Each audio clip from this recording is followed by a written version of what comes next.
మరిన్ని interesting movie updates ని brief గా చూసేద్దాం.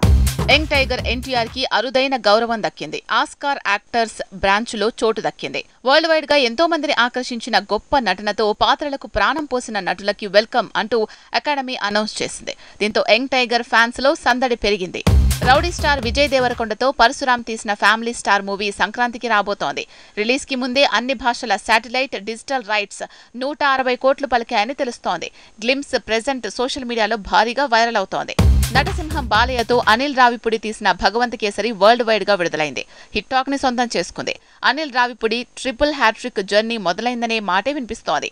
ఇక నటసింహం బాలయ్య సినిమాతో ఈ వారం పోటీ పడిన లియో కూడా హిట్ టాక్ తెచ్చుకుంది.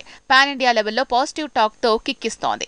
రొటీన్ స్టోరీని డిఫరెంట్ గా లోకేష్ కనకరాజ్ తీసిన విధానానికి పాజిటివ్ రెస్పాన్సే వస్తోంది.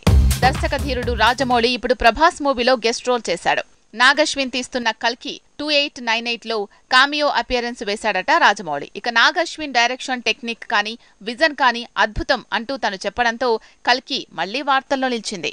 ఇక కల్కి మూవీ 90% షూటింగ్ పూర్తయిందని తెలుస్తోంది. మిగతా షూటింగ్ తో పాటు ప్యాచ్ వర్క్ ని జనవరిలో ప్లాన్ చేసింది film team. Prabhas December ending నుంచి జనవరి ఎండ్ వరకు కల్కి పెండింగ్ షూటింగ్ పూర్తి చేస్తాడట.